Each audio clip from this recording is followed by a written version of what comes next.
Punjab assembly में senate की नशिस्त पर हाफिज अब्दुल करीम कामयाब। गैर सरकारी गैर हतमी नताइज के मुताबिक हुकूमती उम्मीदवार हाफिज अब्दुल करीम ने 243 वोट हासिल किए। गिनती के दौरान मुस्तरद वोटों की तादाद 3 रही। अपोजिशन के उम्मीदवार मेहर अब्दुल सत्तार 99 वोट लेकर दूसरे नंबर पर रहे। पोलिंग के दौरान मजमूई तौर पर 345 वोट कास्ट हुए। प्रिजाइडिंग ऑफिसर ने वोटों की गिनती के बाद नताइज का ऐलान किया। सेनेट इंतखाब जीतने के बाद मीडिया से गुफ्तगू में हाफिज अब्दुल करीम ने इत्तेहादियों का शुक्रिया अदा किया। सेनेट नशिस्त प्रोफेसर साजिद मीर के इंतकाल के बाद खाली हुई थी। वज़ीर आज़म शहबाज शरीफ ने तिब्बी आलात की लाइसेंसिंग और रजिस्ट्रेशन के डिजिटल निज़ाम का इफ्तिताह कर दिया। तकरीब से खिताब में वज़ीर आज़म शहबाज शरीफ ने कहा कि मुल्क की तकदीर बदलने के लिए सबको मिलकर किरदार अदा करना होगा। तिब्बी शोबे में इनकलाब लाना मुश्किल ज़रूर है लेकिन नामुमकिन नहीं।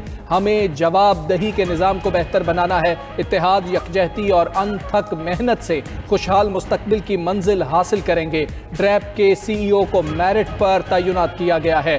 तिब्बी आलात की लाइसेंसिंग और रजिस्ट्रेशन का अमल ऑनलाइन होगा। मुस्तफ़ा कमाल सेहत के शोबे में दिन रात काम कर रहे हैं। तकरीब से खिताब में वज़ीर सेहत मुस्तफ़ा कमाल बोले, QR कोड से पता चल जाएगा दवाई असली है या नकली। बढ़ती आबादी वतन अजीज के लिए सबसे बड़ा चैलेंज है। 68% बीमारियों का ताल्लुक पीने के गंदे पानी से है।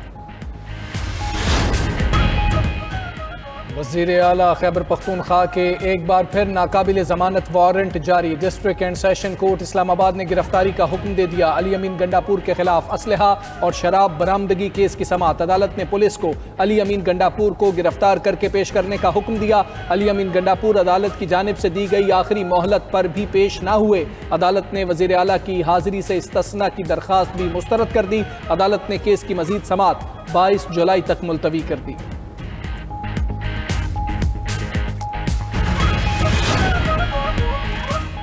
मखसूस नशिस्तों पर मेंबरान की हलफ बर्दारी पेशावर हाई कोर्ट में चैलेंज। वज़ीर आला खैबर पख्तूनख्वा अली अमीन गंडापुर और स्पीकर बाबर सलीम सवाती ने गवर्नर हाउस में हलफ बर्दारी के खिलाफ दरख्वास्त दायर कर दी। दरख्वास्त में मौक़िफ़ इख्तियार किया कि चीफ जस्टिस ने गवर्नर को हलफ के लिए नामजद किया, हमें सुनने का मौका नहीं दिया गया। वज़ीर आला और स्पीकर हलफ लेने से इनकार करे तो फिर चीफ जस्टिस किसी को नामजद कर सकते थे। इजलास मुलतवी होने के बावजूद हलफ लेना मावराए आइन है। आर्टिकल 65 के तहत हलफ सिर्फ असेंबली हॉल में हो सकता है। स्पीकर खैबर पख्तूनख्वा असेंबली बाबर सलीम ने चीफ जस्टिस पाकिस्तान को भी खत लिख दिया। गुज़िश्ता रोज अदालती हुक्म पर गवर्नर KP ने खैबर पख्तूनख्वा असेंबली की मखसूस नशिस्तों पर 25 अरकान से हलफ लिया था।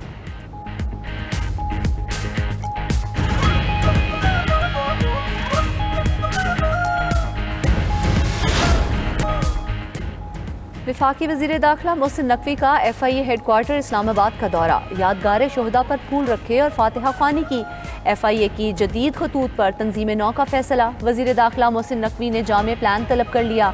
इदारे को मज़ीद फ़ाल बनाने के लिए कवानीन और रूल्स में तरामीम पर फौरी काम करने की हिदायत। FIA के लिए फौरी तौर पर जदीद टेक्नोलॉजी और मतलूबा हथियारों की मंजूरी। मोहसिन नकवी ने कहा, FIA को हुकूमत के साथ अवाम की तवक्कुआत पर पूरा उतरना होगा। मुल्क की बदनामी के जिम्मेदार अनासर को रोकना FIA की अव्वलीन जिम्मेदारी है।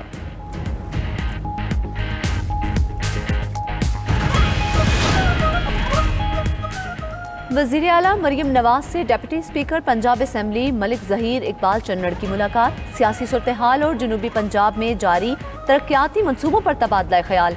बहावलपुर में चिल्ड्रन अस्पताल के क़याम पर इत्तेफाक। मरियम नवाज ने मंसूबे का तफसीली प्लान तलब कर लिया। बोली, जनूबी पंजाब को तरक्की के मरकजी धारे में लाना हुकूमत की अव्वलीन तरजीह है। डिप्टी स्पीकर ने तमाम शहरों की यकसा तरक्की के विजन को सूबे के लिए गेम चेंजर करार दिया। गवर्नर पंजाब सलीम हैदर खान का दौरा चकवाल। सैलाब से मुतासरा इलाकों का मुआयना किया। चकवाल और जेहलम को आफतज़दा करार देने के मुतालबे की हिमायत कर दी। बोले, पीपल्स पार्टी सैलाब मुतासरीन की बहाली के लिए पुरअज़्म है। मामले पर पंजाब हुकूमत से बात करेंगे। सर्वे करके मुतासरीन के नुकसान का इजाला किया जाएगा।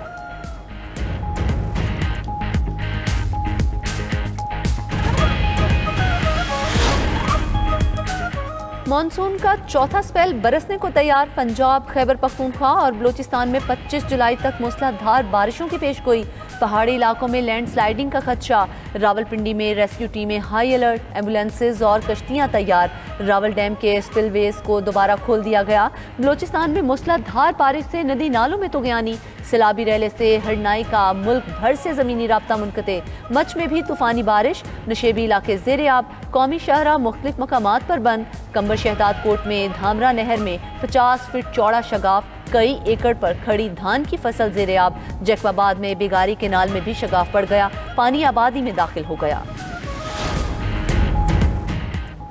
समुद्री तूफान वीफा की जुनूब मशरकी एशिया में तबाहकारियां, फिलिपाइन में तूफान से 8 लाख अफराद मुतासर, 90,000 बेघर हो गए। समुद्री तूफान वीफा से फिलिपाइन में 5 अफराद हलाक हुए। उधर जनूबी कोरिया में लैंडस्लाइडिंग और सैलाब से 18 अफराद हलाक हुए। हांगकांग और मकाओ में 400 परवाजें मुतासर, 20 अफराद जख्मी हुए। वियतनाम में तूफान की आमद से पहले ही हंगामी हालत नाफिज, वियतनाम में कश्ती उलटने से 38 अफराद हलाक हो गए, 8 अब भी लापता हैं। बांग्लादेश एयरफोर्स का तरबियती जंगी तैयारा ढाका के नवाही इलाके में कॉलेज पर गिरकर तबाह। मुकामी मीडिया के मुताबिक वाक़े में 19 अफराद हलाक, 164 से ज़ायद जख्मी हो गए। बांग्लादेशी फ़िज़ाइया का F-7 जेट तैयारा मेलस्टोन कॉलेज पर गिरा। रेस्क्यू ऑपरेशन के लिए इमरजेंसी रिस्पॉन्स टीमें तैनात। तरबियती तैयारा टेक ऑफ के 24 मिनट बाद ही गिरकर तबाह हो गया। Chief adviser Bangladeshi professor Mohammad Yunus ने वाक़े पर गहरे सदमे और अफसोस का इजहार किया है।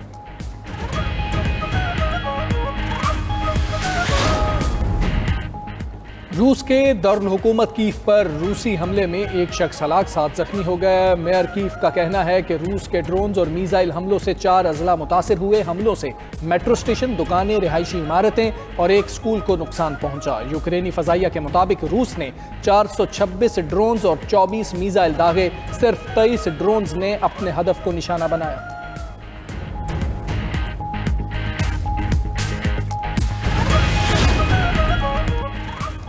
अमरीकी मुसाफिर तैयारा हादसे से बाल बाल बच गया।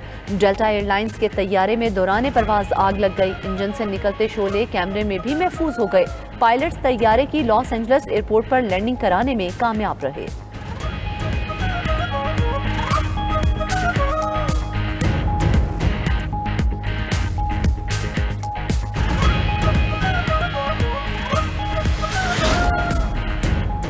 अमेरिका का वीज़ा लेना अब मजीद महंगा हो गया। तमाम दरख्वास्त दहिंदगान को अब $250 वीज़ा इंटेग्रिटी फीस भी अदा करना होगी। खबर एजेंसी के मुताबिक इकदाम ट्रंप के वन बिग ब्यूटीफुल एक्ट के तहत उठाया गया। नई वीज़ा फीस का नफाज 1 अक्टूबर से होगा। हुकाम के मुताबिक इजाफी फीस का मकसद वीज़ा कवानीन की खिलाफ वर्जी को रोकना है। उसूलों की पासदारी करने वालों को इंटेग्रिटी फीस वापस कर दी जाएगी। गिलगित से ताल्लुक रखने वाले कोपहमा शाह दौलत ने 8080 मीटर बुलंद गैशर ब्रह्म 1 चोटी सर कर ली। शाह दौलत ने मसनूई ऑक्सीजन इस्तेमाल किए बगैर गैशर ब्रह्म 1 को सर किया। शाह दौलत K2 नांगा पर्वत और गैशर ब्रह्म 2 भी सर कर चुके हैं।